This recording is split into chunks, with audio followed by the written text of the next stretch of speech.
오늘 말씀은 아이성에서 승리를 다시 회복한 이스라엘 백성들이 그리심산과 에발산 사이에서 여호수아가 이 제단을 쌓고 또 율법을 함께 서로 마주보고 낭독하라 하는 그런 의식을 기록한 내용입니다. 두 도시를 가나안 입국하는 가운데 싸웠는데 여리고에서는 승리했고 또 아이성에서는 한번 실패를 경험했었습니다. 하나님의 말씀을 순종하고 그대로 실행에 옮겼을 때 여리고에서는 승리가 보장되었었지만 또 여리고 성에서의 물건들 첫 번째 성이니까 다 하나님의 것이다 라고 하는 말씀을 불순종하고 또 그런 가운데 아이성에 전쟁을 하러 갔다가 패하게 되었습니다. 이스라엘이 실패했던 그 이유가 무엇인가 하는 것을 듣고 다시 회개한 후에 재도전을 했을 때 다시 승리를 경험한 것이 8장 앞부분에 기록되고 있습니다. 하나님께서 또 이르신 대로 매복의 이 공격 전술을 쓰는 그 과정을 통해서 아이성을 완전히 승리하고 아이성의 왕도 죽이는 그런 전과를 세웠습니다. 이스라엘 백성들에게는 아주 특별한 그런 승리의 경험이었을 것이라는 생각이 듭니다. 정말 하나님의 말씀대로 행할 때 한번 행해 보니까 그대로 되더라. 말씀에 순종할 때 삶 속에서 승리를 경험하더라 하는 그런 현실적인 경험을 확인할 수 있었던 그런 전쟁이 아이성에서의 전쟁이었습니다. 그런데 이스라엘 백성들이 이런 승리의 기쁨, 승리의 경험을 지금 감격하면서 있는데 하나님께서는 그런 이스라엘에게 그리심산과 에발산에서 뭔가 어떤 제단을 쌓고 소위 예배를 드리라 하는 것이죠. 그리고 말씀을 서로 낭독하라 하는 그런 의식을 치르라고 하십니다. 그리고 여호수아는 거기에 순종해서 그 의식을 행합니다. 그것을 다른 말로 말하면 언약식이다 라고 얘기할 수 있겠습니다. 언약을 다시 한번 확인하는 의식이다 이렇게 얘기할 수 있겠죠. 오늘날 우리들이 드리는 이 예배도 바로 하나님과의 언약 관계, 하나님의 언약에 성취되고 또 그 언약에 대한 신뢰, 언약을 다시 붙드는 그런 의식으로서 언약식이다 이렇게 얘기할 수 있겠죠. 사실상 그 두 산 사이의 그 장소는 나오지 않지만 세겜이라고 하는 곳입니다. 세겜은 예루살렘에서 북쪽으로 한 50km, 31마일 정도 떨어져 있고 또 아이성은 실제로는 정확한 위치가 어딘지 이 고고학자들마다 그 분분하기 때문에 정확하지 않은데 예루살렘 근처에 한 10마일 북쪽 어디쯤 이었을 것이다 라고 추측할 수 있겠습니다. 그러니까 그 아이성에서 한 세겜까지는 20마일 정도 떨어지는 곳인데 이스라엘 백성들이 한 200만 명 정도 된 것으로 추정할 때 그 정도 거리를 움직이는 것이 그렇게 수월한 것이 아니고 백성들에게는 굉장히 어려운 그런 움직임이었을 것입니다. 그럼에도 불구하고 이 세겜까지 가서 그리심산과 에발산 그 산 사이에서 이 제단을 쌓고 하나님의 명령을 그대로 순종하는 그런 내용을 오늘 우리가 읽은 대로 여호수아는 하나도 남김없이 다 이스라엘 백성들을 이끌고 말씀에 순종을 합니다. 세겜 땅은 매우 역사적인 곳이죠. 아브라함이 하란에서 가나안으로 들어올 때 처음 단을 쌓았던 곳이 세겜이었죠. 이곳은 요셉의 뼈를 묻었던 곳이기도 합니다.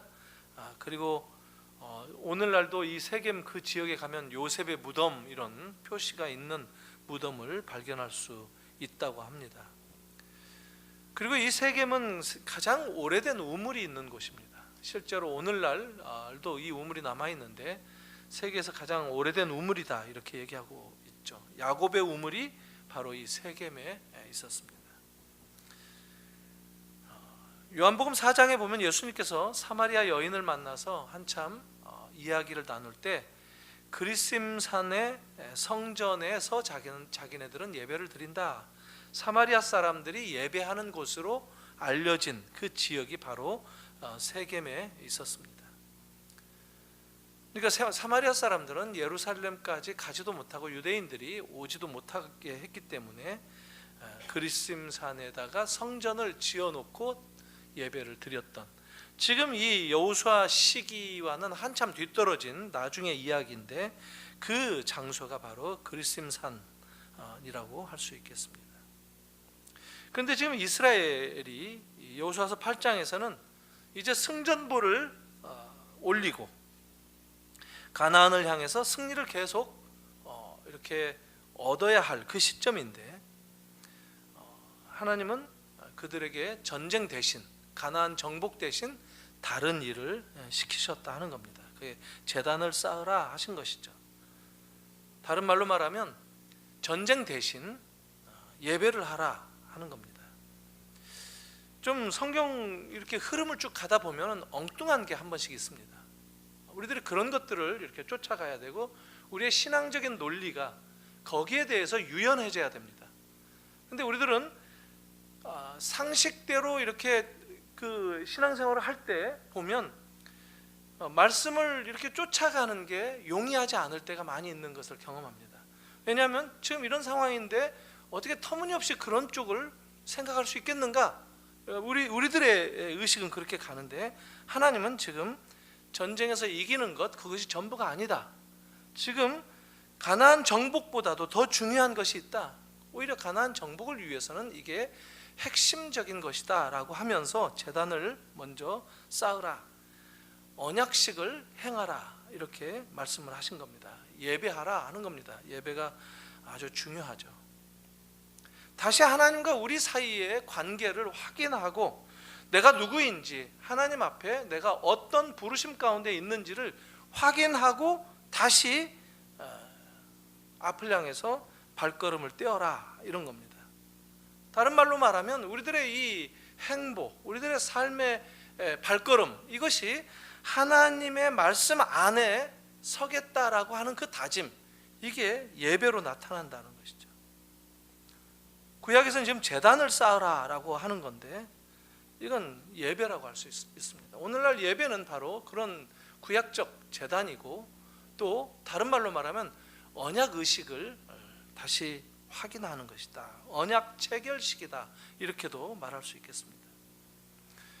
이스라엘 지금 백성들 가운데 누구도 지금 빠져서는 안 됩니다. 여기에서는 33절에 나오죠. 본토인뿐만 아니라 심지어 이방인들까지도 언약궤를 맨 레위 제사장 앞에 서라 얘기했죠. 절반은 그리심산을 향해서, 절반은 에발산을 향해서 서라. 그리고 말씀을 서로 듣고 또 거기에 반응하라 이런 얘기를 합니다.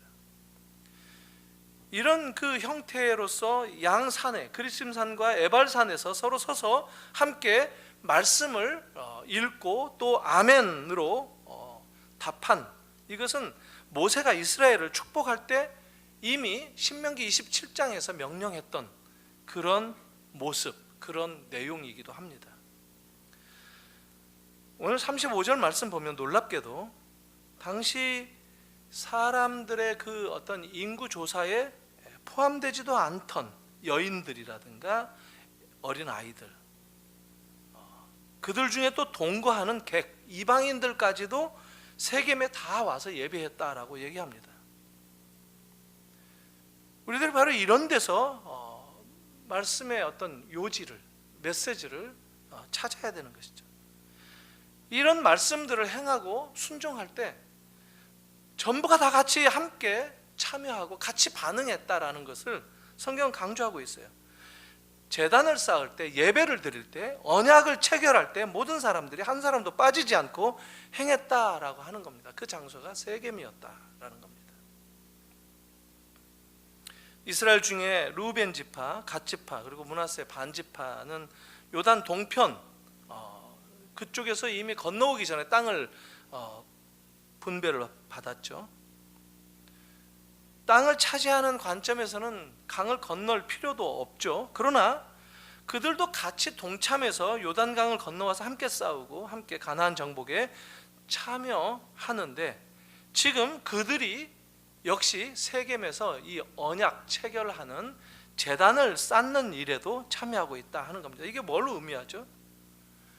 하나님의 백성들은 지금 12지파 모두가 지금 그리심산과 에발산에서 서로 마주보면서 6지파가 함께 보면서 지금 운명 공동체인 것을 확인하며 모두가 다 말씀을 들어야 산다라는 것을 확인하는 그런 말씀 공동체로 서고 있다라는 겁니다. 한 사람도 빠짐없이 율법을 들어야 했고 한 사람도 빠짐없이 지금 제단 쌓는 일에 참여하고 있다라는 것이 오늘 말씀이에요. 여기서 한 가지 생각해 볼 것이 있는데요. 세겜 양쪽으로 그게 그 두 산이 있죠. 그리심산과 에발산이 있죠. 하나님께서 뭘 지시하시느냐면 쇠 연장으로 다듬지 않은 돌로 거기에 제단을 쌓으라 하셨습니다. 그러니까 뭐 정으로 깎아 내리지 마라. 아예 좀 반듯한 제단을 찾아서 쌓았던 것 같아요. 고고학자들이 실제로 이 에발산이라고 여겨지는 곳에서 제단이 어디에 있는가 찾아서 발굴을 했는데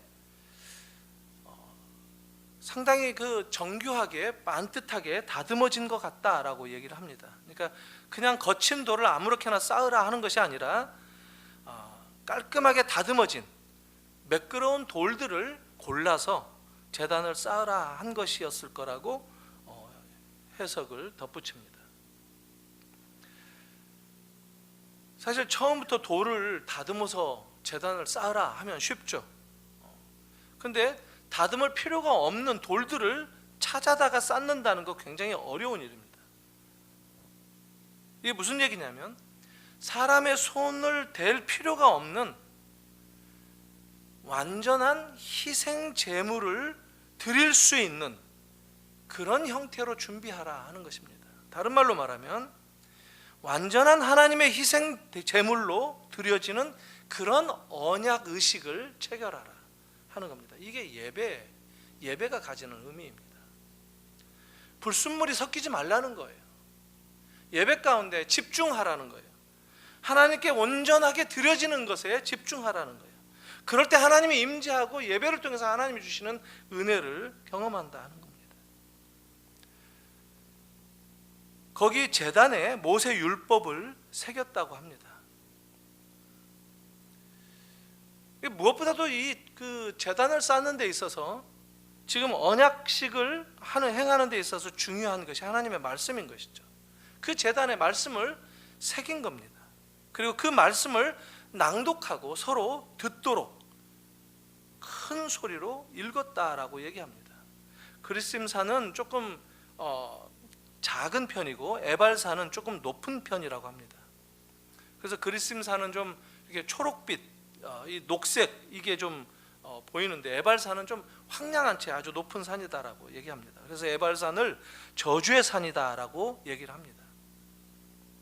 그런데 하나님은 명령하시기를 6지파는 그리심산에 또 6지파는 에발산에 서로 마주 보도록 서라, 거기에 모이라라고 하시고 또 서로에게 하나님의 말씀을 낭독하는데 한쪽은 축복의 말씀을 한쪽은 저주의 말씀을 낭독하라고 하신 겁니다.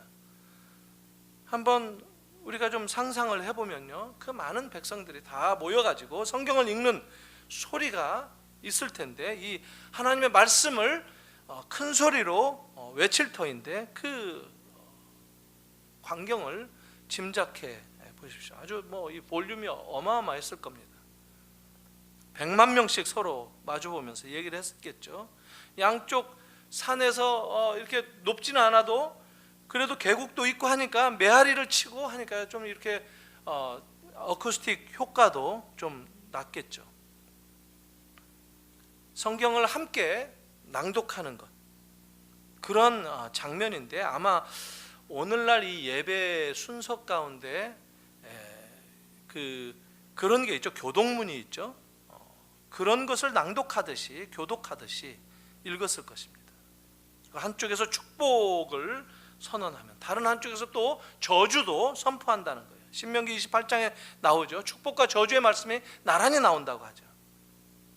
그리심산에서 축복의 말씀을 선포하면 듣고 아멘 하고 또 화답했을 것이고, 또 에발산 쪽에서 저주의 말씀이 선포되었을 때도 역시 아멘으로 화답을 했다라고 하는 겁니다. 이게 아주 중요해요. 말씀을 받고 그 말씀의 내용이 어떻든지 간에 아멘으로 화답하는 것이 중요하다는 겁니다. 이게 예배입니다. 이게 언약 백성들이 언약에 참여하는 그런 자세다라고 여호수아서 8장은 얘기를 해줍니다. 축복의 말씀에 대해서만 아멘 하는 게 아니에요. 저주의 말씀에 대해서도 아멘으로 듣고 받았다고 하는 겁니다. 어떤 말씀이든지 하나님의 말씀 앞에 아멘 하라는 겁니다. 자기 듣고 싶은 것만 듣는 것이 아니고, 이게 되었을 때 가나안 정복을 할 수 있다, 믿음으로 가나안 정복을 할 수 있다라고 하는 것이 하나님의 마음이셨고, 그걸 이스라엘에게 행하라고 지금 명령을 하신 겁니다. 어떤 면에서 보면 이런 자세, 이런 태도, 이런 하나님의 말씀 앞에 순종으로 행하는 것, 이게 가나안 정복의 핵심이기도 할 겁니다. 이게 가나안 정복에 있어서 가장 중요했던 거예요. 가나안 정복은 하나님의 말씀으로 하나님이 인도하셨다라고 얘기할 수 있다는 겁니다. 지금 이미 가나안에 들어와 있죠. 이스라엘 백성들이 겨우 2성을 함락한 상황이죠. 가나안에 31성이 있었습니다. 아직도 29성이 있었고, 넘어야 할, 그리고 잡아야 할 29명의 이방 왕들이 있습니다. 그들이 지금 이스라엘 백성들을 지켜보고 있는 겁니다.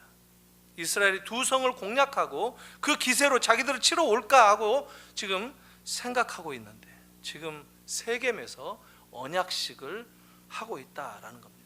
뭐냐면 하나님의 말씀 앞에 지금 순응하고 순종하는 그런 것, 그런 의식을 행하는데, 그게 곧 전쟁의 승리의 비결이다라고 하는 것을 확인시켜주고 있다는 겁니다.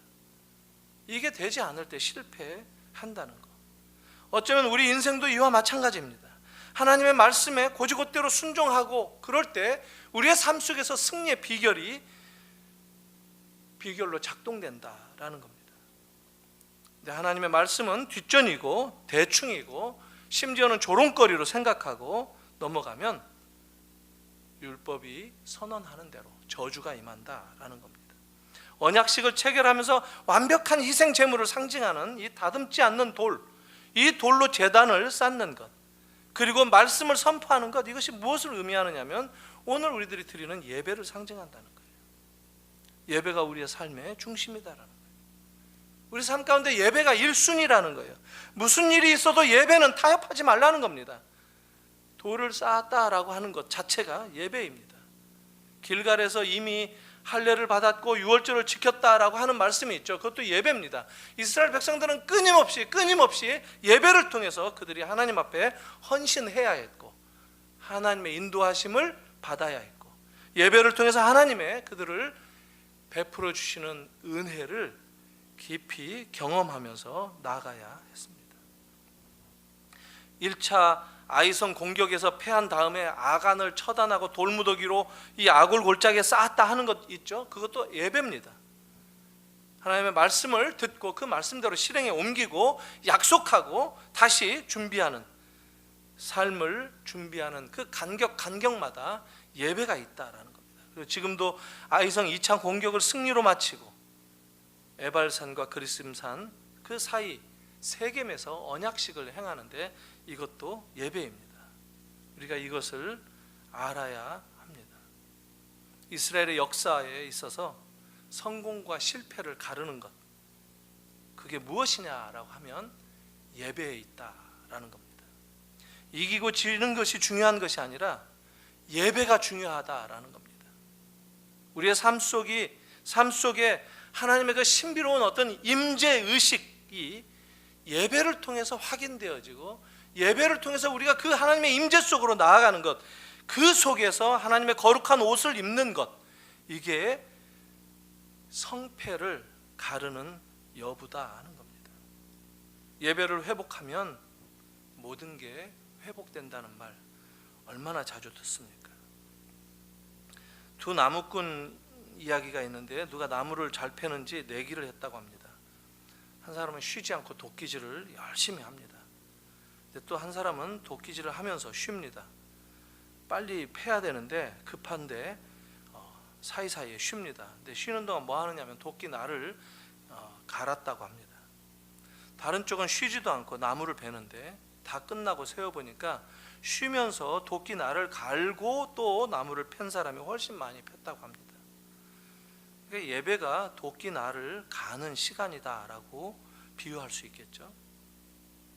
지금 이스라엘의 그 가나안 적들이 보기에는 이스라엘 백성들이 굉장히 아주, 쟤네들 도대체 저 해프닝이 뭔가 아마 이해할 수 없었을 겁니다. 군량미를 쌓고 또 이 전열을 가다듬고 이러면서 전쟁을 준비하는 것도 시원치 않을 텐데, 가나안 사람들이 볼 때 저게 도대체 뭘까 싶을 만큼. 그런데 그러다가 여리고성이 무너지고 아이성이 무너지고 하는 것들을 경험하면 저게 도대체 어떤 신비적인 힘이 있을까라고 생각을 할 것이다라는 겁니다. 하나님을 생각할 수밖에 없게 된다는 겁니다. 이스라엘은 그런 것들을 보이면서 살아야 하는 그런 하나님의 백성들이었다라는 것을 우리가 잊어서는 안 된다는 겁니다. 오늘날 성도들도 바로 예배하는 사람들입니다. 그 예배 속에 삶의 모든 비결이 있는 것을 우리들이 경험하면서 살아야 된다는 것이죠. 성도들은 예배와 그런 의미에 있어서 타협해서는 안 된다 하는 겁니다. 예배가 그만큼 중요하다는 것이죠. 좀 엉뚱한 생각을 해봤는데요, 그리심산과 에발산에 지금 이 백성들을 6집씩 세웠죠. 근데 그 앞에 이스라엘 백성에 편입된 기생 라합이 있죠. 여리고성에서 정탐꾼을 도와줬던 그 기생 라합의 가족은 어디 있을까, 이렇게 한번 생각을 해봤습니다. 멍뚱하지만 기생 라합은 어느 쪽 산에 서 있었을까?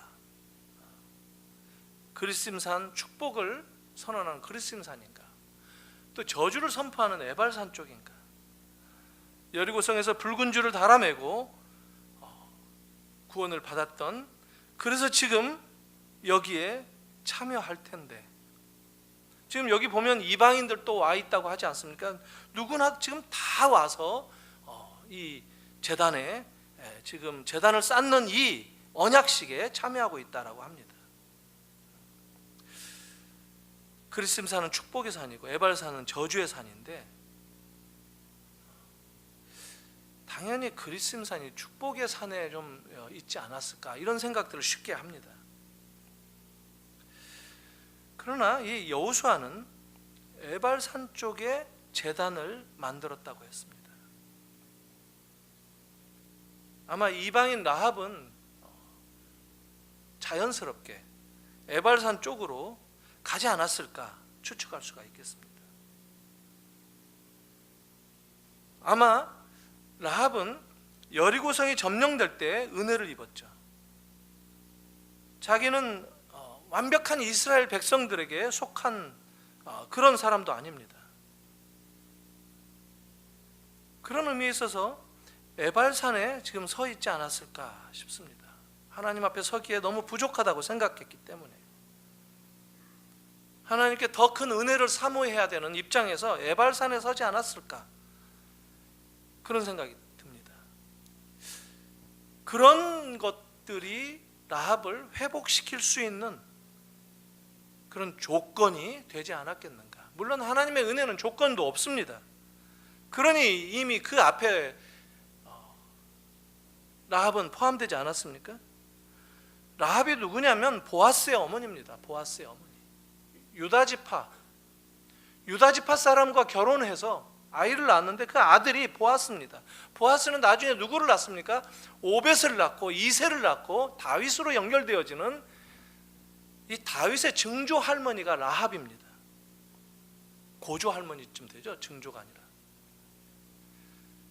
그러니까 한마디로 말하면 다윗의 핏줄을 보면 이방 여인이 지금 들어와 있는 거예요. 그것도 기생 출신 라합이 지금 다윗의 그 족보에 들어와 있는 거예요. 이런 경험을, 성경에서 이런 것들을 발견하는 게 은혜입니다. 은혜. 낄 수가 없는 불가능한 대상인데 이게 은혜인 거예요. 그래서 여기서 나오는 개념들이 환대라는 개념입니다. 환대. hospitality라고 하는 거죠. 환대. 환대의 대상은 누구냐 하면은 항상 이방인들입니다. 이방인. 고아와 나그네와 그리고 과부, 이렇게 세상적인 기준에서는 잘라내야 되고 이렇게 차별할 수 있는 자연적인 조건이 있는 그런 대상들을 품어주고 하는 이런 것을 환대라고 얘기를 합니다. 라합은 하나님에게 환대받은 대상입니다. 그래서 그것을 우리 성도들에게 환대를 실행하면서 실천하면서 살라라고 하는 겁니다. 거기에서 나온 것이 소위 말하면 이 호스피탈리티라고 하는, 고아와 과부만이 아니라 이방인들, 나그네들을 환대해주는, 그들이 나에게 잘했기 때문에 나도 잘하는 것이 아니라 어떻게 보면 그들은 위험한 대상들이고 그들은 족보도 없고 아무 상관이 없는 그런 대상임에도 불구하고 잘 해줘야만 하는 그런 가르침, 이게 하나님의 가르침인데 그 대상이 라합이었어요. 에발산에서 저주를 선포할 때 있었던, 저주를 받아야 할 그 땅에서, 그 가나안 땅으로부터 그 라합은 하나님께 예배하는 자리로 나올 수 있었고, 제단을 쌓았을 뿐만 아니라 그 제단 예배를 통해서 하나님께 소망을 두고 하나님의 구원의 은혜를 힘입었던 그의 인생의 변화가 여기에 있습니다. 우리 그리스도인들도 이런 원리들을 찾아서 내 삶 속에서 적용하고 실천하고 사는 것, 이걸 복음이라고 하는 겁니다. 그런 삶으로 내가 좀 내 손을 뻗치고 내 마음을 향하게 하는 거, 이걸 복음이라고 하는 거예요. 하나님의 심판에서, 하나님의 저주에서 하나님의 축복으로 위대한 이 전환점을 일으킨 라합의 인생을 통해서 우리가 신앙의 미스테리를 보게 됩니다. 이게 예배를 통해서 가능한 겁니다. 그러니까 우리들이 가끔 주고받는 그런 형식, 뭐 인풋, 아웃풋, 뭘 어떻게 집어넣었으니까, 내가 이만큼 잘했으니까 결과적으로 뭐가 나온다 하는 그런 공식에 맞아떨어지지 않는 것이 예배를 통해서 경험하는 하나님의 은혜라는 겁니다. 사실 우리들이 다 라합과 같은 이방인들 아니었습니까? 우리들도 다 저주받아 마땅한, 그래서 에발산에서 그런 저주의 말씀을 선포할 때 그 말씀이라도 맞습니다, 아멘 하고 그 말씀을 받는다면 하나님은 우리에게 은혜를 베푸신다라는 겁니다. 이게 하나님의 사랑입니다. 이게 여호수아가 에발산에 세웠던 하나님의 제단을 통해서 역사했던, 하나님의 말씀을 듣고 순종하는 사람들에게 축복을 베푸는 위대한 하나님의 사랑의 이야기이기도 합니다. 이런 주님을 우리가 알게 되면 주님께 나올 때마다 눈물 흘리지 않을 수가 없겠죠. 사랑하는 성도 여러분, 주님을 만날 때마다 이런 마음을 가지고, 주님, 제가 연약한데, 제가 말씀 받기조차도 힘든 그런 연약한 자인데 정말 죽을 수밖에 없는 그런 비천한 자인데 주님의 은혜로 축복의 자리로 나올 수 있게 된 것을 감사합니다 하는 이런 감격의 눈물이 마르지 않는 저와 여러분들이 되시기를 주님의 이름으로 축원합니다. 이 시간 이 말씀 좀 기억하면서 몇 가지 좀 같이 기도했으면 합니다. 저는 오늘 이 말씀을 그리심산과 에발산에서의 그 제단을 쌓는 것, 이것을 세겜에서 행한 언약 체결 의식이다라고 말씀을 드렸는데, 이게 곧 오늘 우리들에게는 예배다라고 합니다. 우리 정 권사님 기도하실 때도 말씀하셨지만 예배가 중요합니다. 예배는 타협의 대상이 아닙니다. 아무리 급한 상황이라 할지라도 예배가 중요하고 우선시 되어야 하는 것이 신자들에게 있어서 가장 중요한 핵심적인 기준이어야 된다는 겁니다. 주님, 이 예배자로 삼아주신 것 감사합니다. 이 예배자로 회복되기를 원합니다.